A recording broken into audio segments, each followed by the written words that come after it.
Alright, in this video we're going to look at the financial eligibility form. There's been some discussion about doing the financial eligibilities. Best way I noted it is that I'm going to show you how to update a financial eligibility through this. Okay, I have the client open right now, so I'm going to go down here and look at the client workspace. It's pretty easy on this person. I can find the client, the most recent financial eligibility. The other way I can do that is that I can choose financial eligibility out of the document type, and it's going to show me whatever the last one was. So I want to choose this one. I'm going to take a look at it.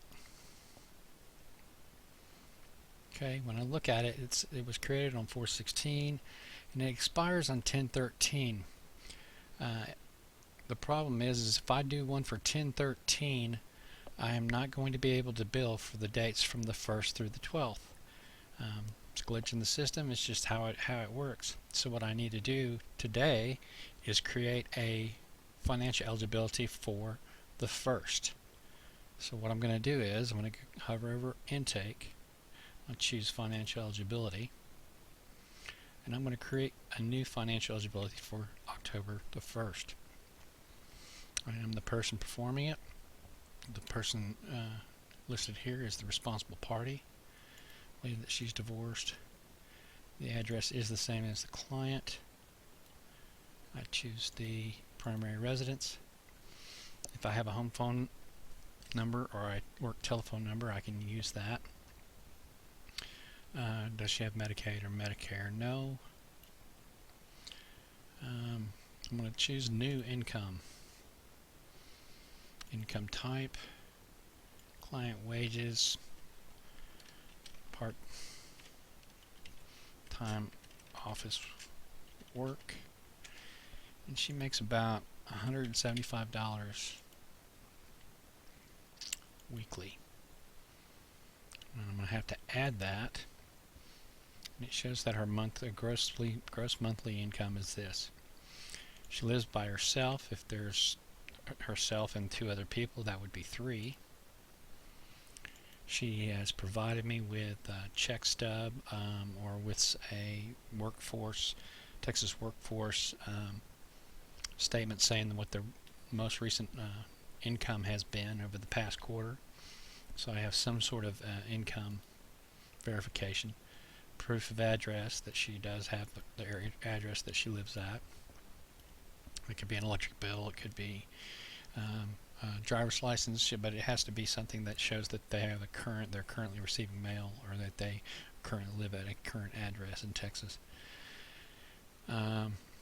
If they have extraordinary expenses, like if she had a major casualty or a major medical expense that came up, went to the hospital for a cyst or something, and couldn't afford the hospital expenses, and you would document that here.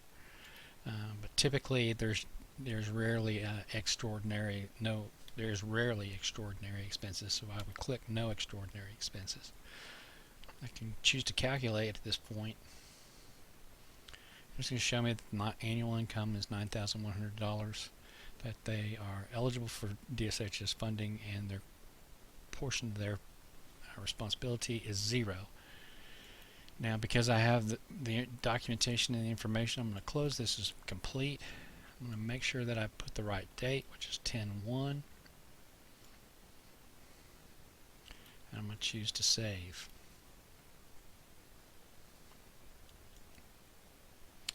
Now, when I go back to the workspace,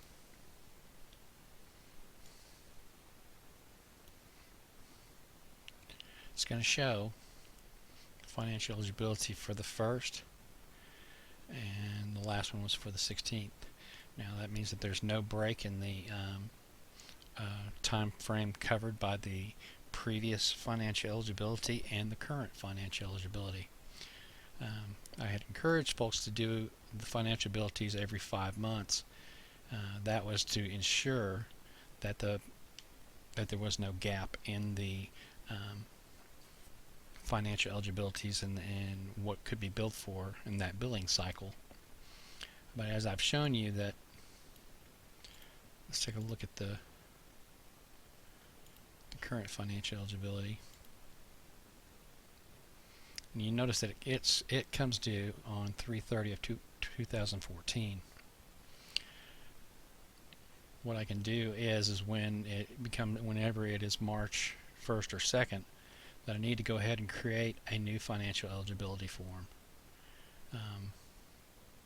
so that there is no gap, because if I create one for the 30th, I will not be able to bill for the 16th through the 29th.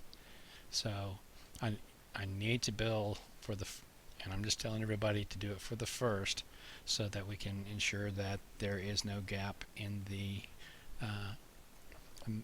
time frame that the financial eligibility covers. And if you have any questions about this, I'm going to close that. If you have any questions about this, feel free to contact me by email or by telephone. And thank you, and I hope this helps.